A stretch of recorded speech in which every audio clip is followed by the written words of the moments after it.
Sekarang saatnya belajar sistem orde 2. Jadi tadi kita sudah bahas yang orde 1. Masih ingat kan apa sih orde 1 itu? Secara simpel adalah ketika dalam persamaan diferensial pangkat tertingginya adalah 1. Jadi kita kalau pakai persamaan diferensial dy per dt sama dengan 5y sama dengan 3 itu adalah orde 1. Atau di persamaan diferensial persamaan dalam domain Laplace 1 per S tambah 7 sama dengan sesuatu itu adalah orde 1. Karena S-nya pangkat tertingginya adalah 1. Kalau orde 2 ya sama aja prinsipnya. Jadi kalau misalkan ada persamaan d kuadrat y per dt kuadrat tambah 5 dy per dt tambah 7y sama dengan 15. Itu adalah sistem orde 2. Atau dalam domain Laplace misalkan 1 per S kuadrat tambah 7S tambah 14 sama dengan sesuatu yang lain. Itu adalah orde 2. Nah, kalau tadi dalam orde 1, nilai yang sangat berpengaruh terhadap tanggapan atau respon sistem adalah T besar. T besar itu apa? Adalah konstanta waktu. Kita menemukan angka sakti 63,2% di situ kalau misalkan T kecil sama dengan konstanta waktu. Di mana konstanta waktu atau T besar itu bisa bernilai berapa aja tergantung dari sistemnya. Semakin kecil konstanta waktu, maka sistemnya makin cepat, responnya makin yang kita inginkan, ya kita ingin seperti itu. Kalau orde 2 gimana ya? Orde 2 ternyata kita tidak lagi berbicara tentang konstanta waktu T. Ya, kita berbicara tentang hal-hal lain yang mungkin asing juga di sini. Jadi kita lihat ini CS per RS. ES itu error adalah RS dikurangi CS ya, RS dikurangi CS. Ini kurang ya. Jadi ini adalah input RS, terus ada outputnya CS, dikurangi hasilnya ES. ES itu adalah error.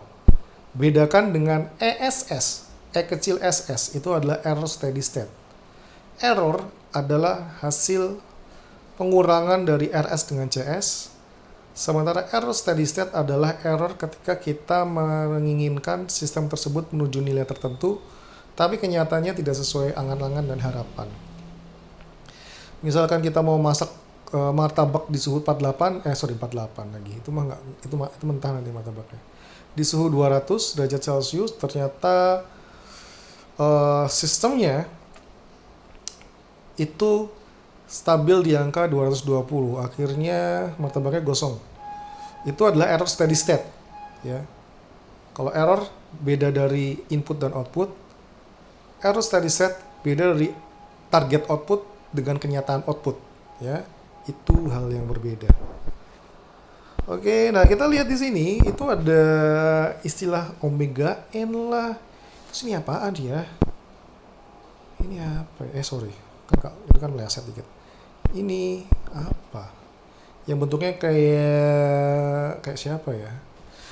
Ya itulah yang kayak gini nih, yang gini nih. Ini apa sih? Itulah zeta.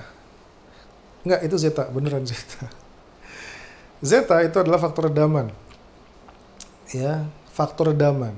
Dan omega n adalah frekuensi natural. Ya, 2πf frekuensi natural. Jadi kalau misalkan tadi dalam orde 1 faktor yang berpengaruh adalah konstanta waktu T, maka dalam orde 2 yang pengaruh sangat signifikan adalah omega n atau frekuensi natural dan zeta atau faktor redaman. Ya. Jadi ini sama dengan zeta, tapi T-nya 1. Faktor redaman. Nah, kita akan lihat karakteristik dari faktor redaman. Ini hapus susah. Karakteristik dari faktor redaman ini seperti apa, tapi ya itu nanti akan ada masing-masing kriterianya. Ya, jadi omega n adalah frekuensi alami, omega d adalah frekuensi alami yang teredam, ya nanti hubungannya dengan zeta juga, dan zeta adalah konstanta perbandingan peredaman atau damping ratio. Nah, nilai zeta ini, aneh ya ngomongnya, itu akan sangat berpengaruh terhadap tanggapan atau respon. Ya. Tanggapan atau respon. Kayaknya bagus juga ya kalau ditanyain di quiz atau di ujian ini apa. Oke. Oke, skip. Ya, jadi kita lihat zeta itu bisa bernilai antara 0 sampai 1 yang dinamakan underdamped, tidak teredam. Lalu teredam kritis itu ketika zetanya sama dengan 1. Ya. Sangat redam dengan zeta di atas 1 dan juga tanpa redaman dengan zeta sama dengan 0. Ya, kita mulai bingung. Sebenarnya redaman ini apa sih, kok tiba-tiba ada redaman? Gimana gitu? Elektrod teredam apa gitu nih? Kayak nggak jelas gitu ya. Tapi sebenarnya ya kita bisa lihat bahwa faktor redaman itu kalau misalkan kalian pernah belajar pair, dan saya yakin pada waktu praktikum fisika materi tentang pair adalah materi yang paling gampang. Kalau misalkan pairnya itu gampang gampang osilasi karena dia konstanta pairnya mungkin nilainya sekian ya, maka itu dinamakan zetanya tanpa redaman, jadi gampang banget osilasi. Kalau kalian duduk di atas mobil yang zetanya sama dengan 0, maksudnya pairnya itu memiliki faktor redaman sama dengan 0, maka kalian akan terguncang-guncang terus di atas mobil tersebut karena kursi tersebut akan selalu berosilasi, pairnya. Itu adalah zeta sama dengan 0 atau faktor redaman sama dengan 0. Kenyataannya di dunia nyata kayaknya nggak ada ya. Kalau zeta antara 0 sampai 1, itu pairnya akan goyang-goyang tapi lama-lama berhenti. Itu antara 0 sampai 1.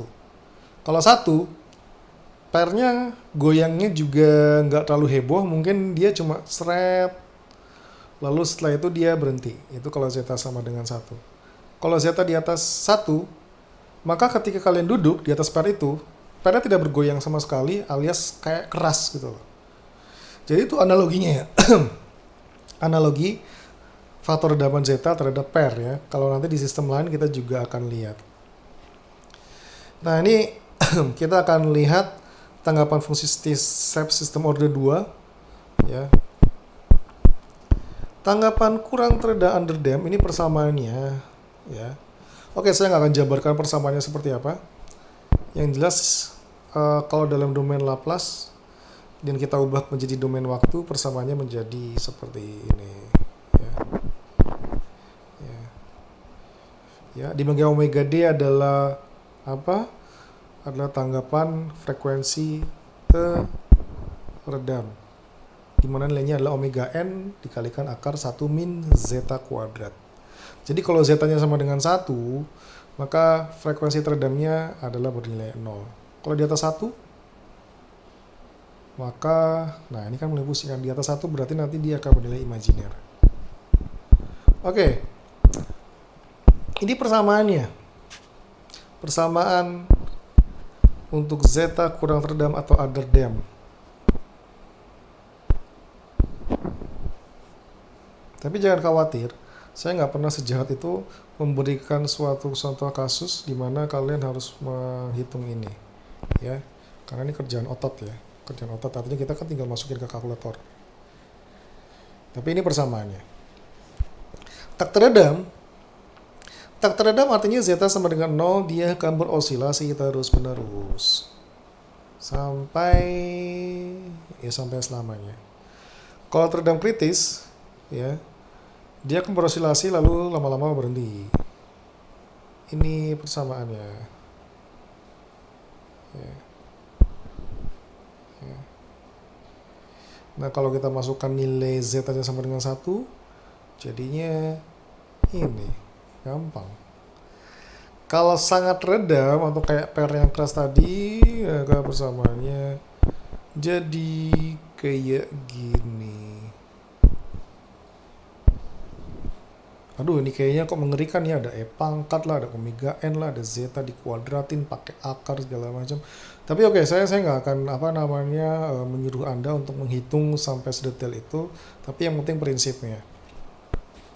Nah, kalau misalkan digambarkan dalam grafik, kita akan lihat kalau zeta sama dengan 0 kan kelihatan ya di sini ya. Ini zeta sama dengan 0, berosilasi terus-menerus.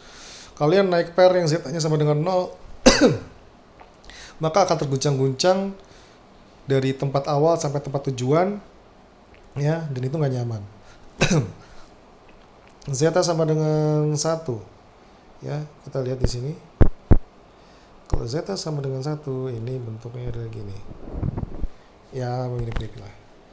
Jadi dia pairnya akan masuk sebentar, seret, lalu stabil. Zeta di atas 1, maka bentuknya kan kayak gini, keras dan nggak nyaman. Kalau gitu berapa zeta yang bagus nilainya? Secara dia memang ketika nilainya 1, tapi balik lagi ke sistemnya.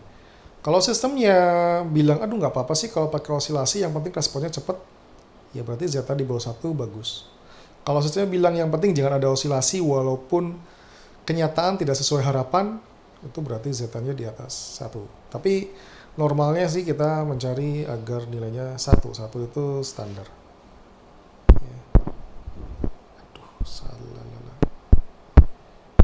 Ya, udah mulai ribet. Oke, nah kita sekarang lihat di persamaannya, ya.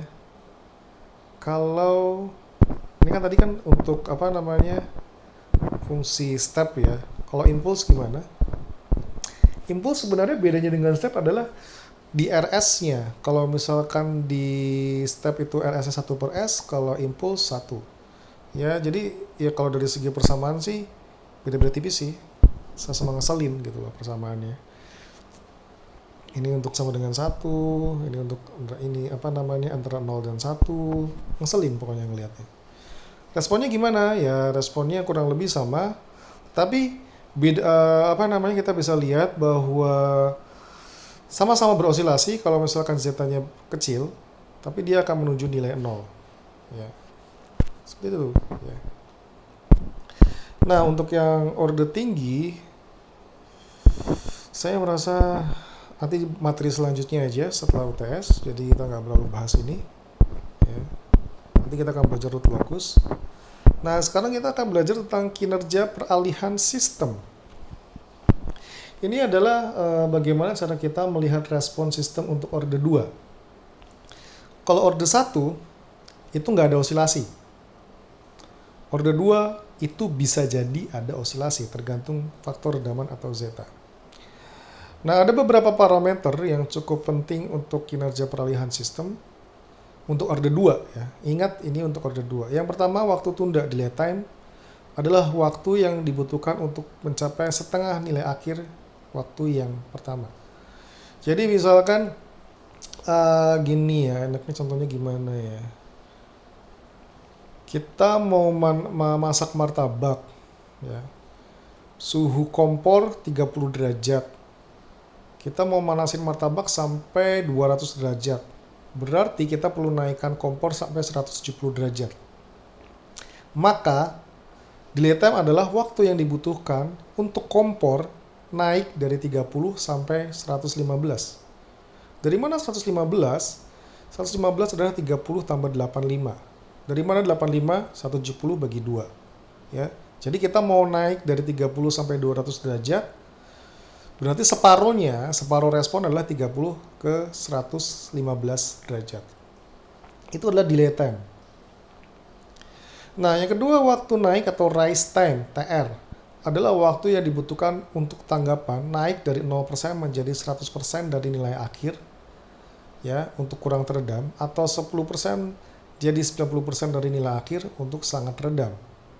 Oke, ini maksudnya apa ya? Jadi gini, kalau kita menggunakan sistem kontrol otomatis, ya, kadang-kadang kita akan membuat sistemnya berosilasi.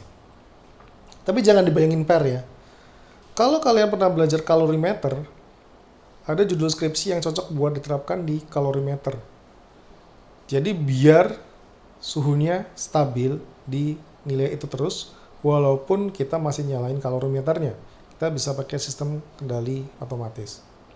Jadi kita nggak usah langsung heboh narik-narik benda-benda nggak jelas dari kalorimeter tersebut, karena nanti takutnya suhunya naik terus. Ya kita bisa santai ngeluarin karena suhunya stabil.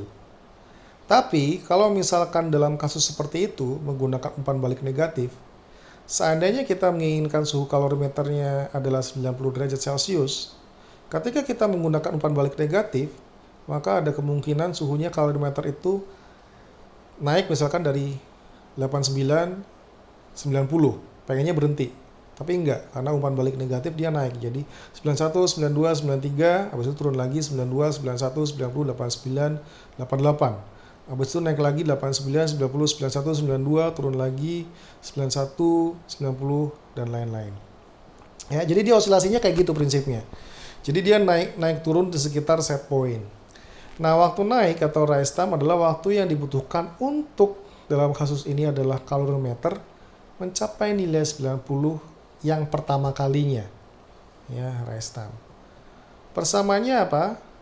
Itu adalah P, ya, P min beta, apa lagi beta itu kan? Aku pusing. Dibagi omega D.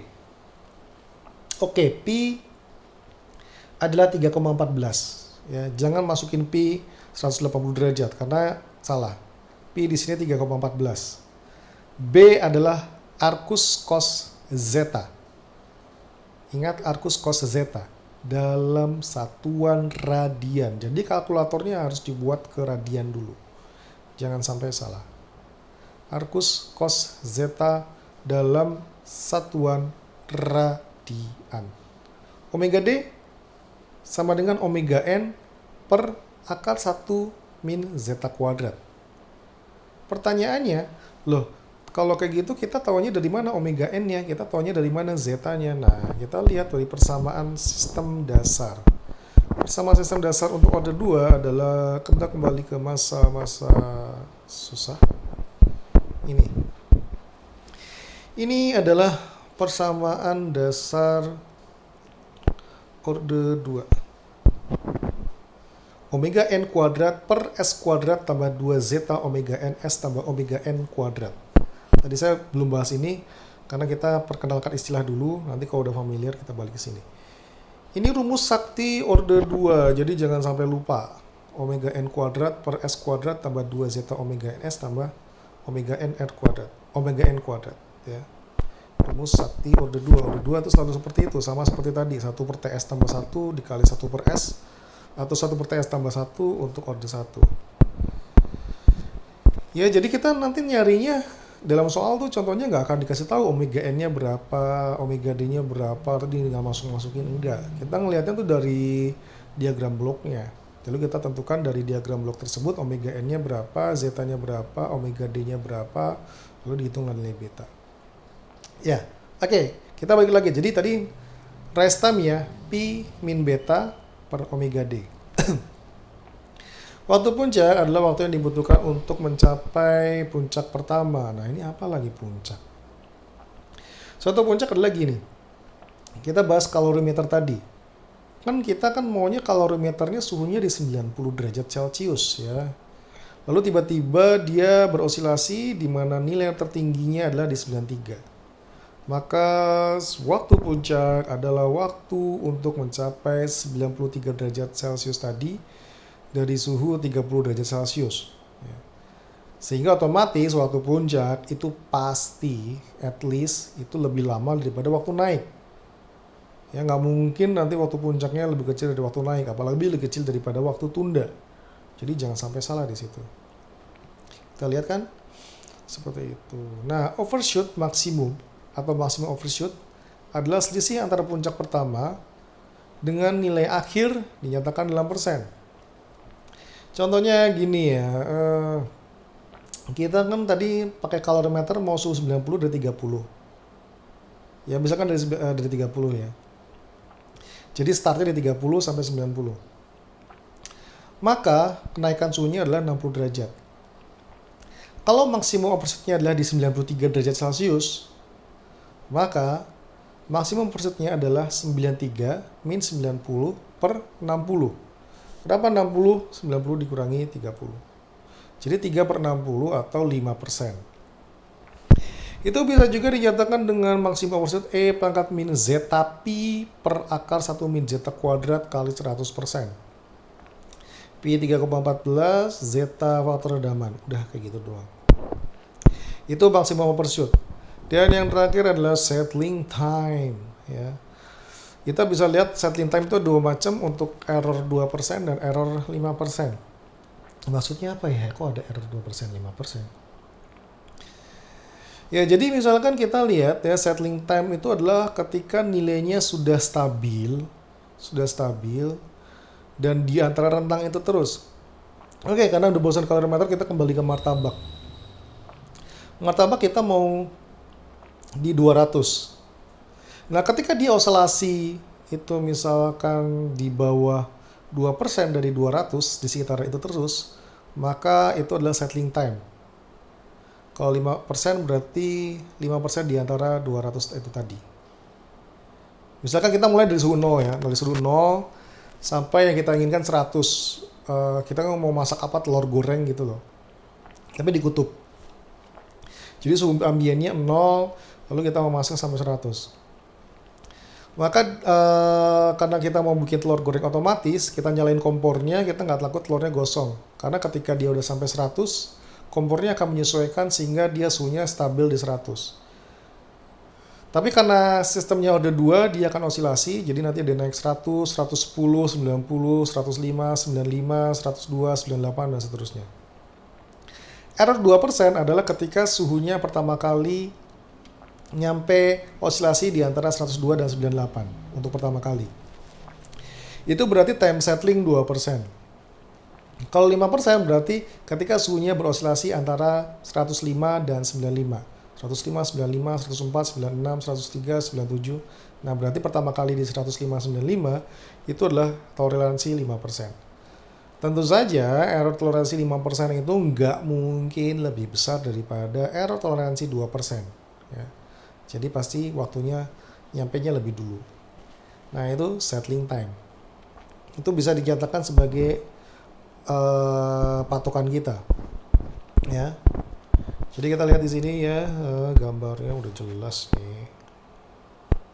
Di time rise ya segini, aduh kan nggak pas. Time delay, aduh nggak pas.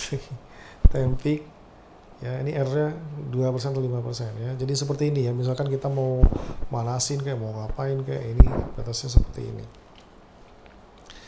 Nah, contoh soalnya itu juga mudah ya.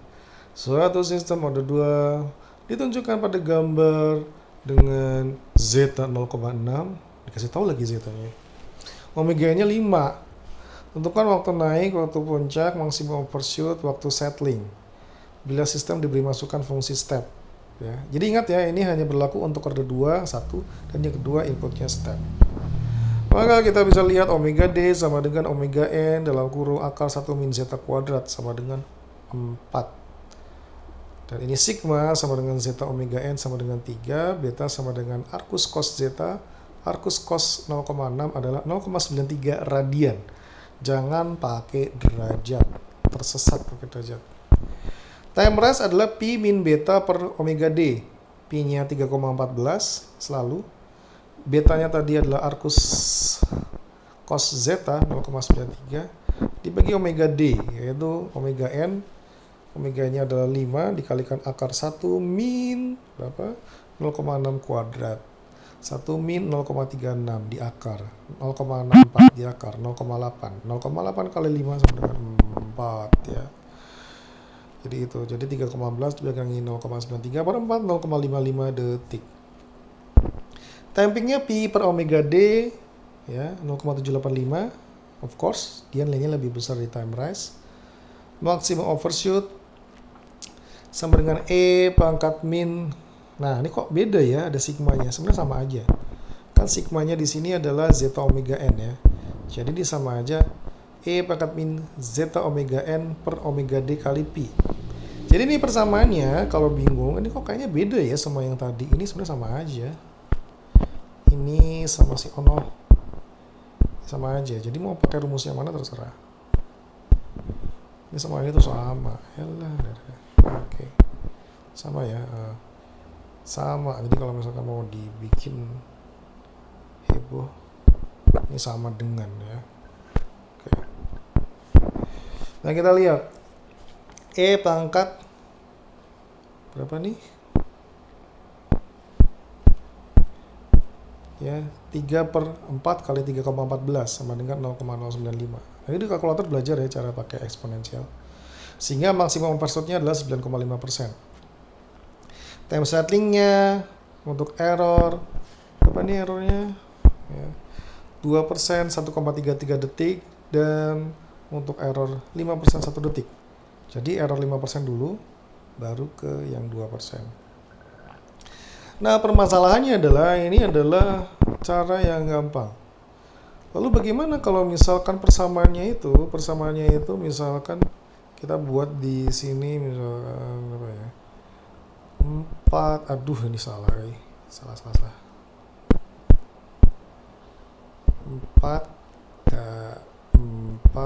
per S kuadrat tambah 6, jangan 6 deh, tambah 3 tambah 3S tambah 4 ya.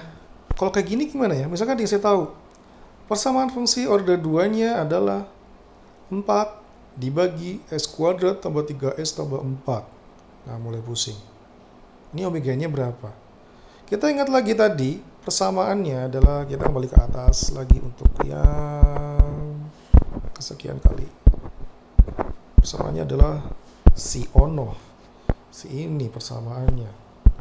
Look. Ini berlaku untuk semua orde 2. Sehingga, oh iya ya, tadi kan 4 per S kuadrat tambah 3S tambah 4. Berarti omega-nya kan langsung ketahuan. Kenapa? Karena omega n kuadrat sama dengan berapa? 4 ya. Omega n kuadrat sama dengan 4 tadi kan. Ya, omega n kuadrat sama dengan 4, berarti omega n sama dengan 2. Ya. Oh iya ya, omega n-nya 2. Lalu zeta-nya berapa? Nah, kita lihat di sini. Di sini kan ada yang persamaan sakti lainnya. Ya, zeta-nya berapa di sini? Kita lihat di sini. Ini susah juga ya hapus. Nggak hapus. Oke, kena kutuk deh. Tadi kan omega-nya 2 ya. Omega-nya 2. Nah, kita lihat di persamaan yang ini. Persamaan ini S kuadrat tambah 2 zeta omega ns. Berarti 2 zeta omega ns sama dengan 3. Ya nggak sih? Ya, iya. Oke, ini kayaknya paling susah ngapusnya nih. Oke, berarti 2 zeta omega ns sama dengan 3s. Atau 2 zeta omega n sama dengan 3. 2 zeta omega n sama dengan 3. Omega n-nya kan ada 2 ya tadi ya. Berarti 2 kali zeta kali 2 sama dengan 3. Berarti zeta-nya sama dengan 3 dibagi 4 atau 0,75. Lalu setelah itu kita cari apa lagi? Ya cari yang bisa dicari tadi. Betanya ketemu, arcus cos 0,75 ya. Lalu nanti yang lainnya juga ketemu. Nah, sigmanya ketemu, zeta omega n 0,75 kali 4 0,75 kali 2 sama dengan 1,5. Lalu yang lain-lainnya ketemu. Jadi ya gitu aja caranya. Jadi kalau ketemu persamaannya kayak gini, kita mulai menentukan berapa omega n, berapa zeta, dan lain-lain. Nah, yang paling menyebalkan adalah kalau misalkan persamaannya dalam diagram blok yang harus diuraikan dulu. Nah, itu adalah tugas kalian. Ya oke ya, mungkin cukup sekian pertemuan atau kuliah hari ini tentang orde 2. Ya, nanti jangan lupa pembahasan PR tentang blok diagram dilihat juga, karena kemarin banyak yang salah, jadi ya hampir semua salah. Karena itu penting, ya walaupun yang paling penting adalah persamaan umpan baliknya. Untuk hari ini kayaknya saya nggak akan ngasih tugas, cuma kuis doang. Oke, kita ketemu lagi minggu depan di acara kontrol-kontrolan.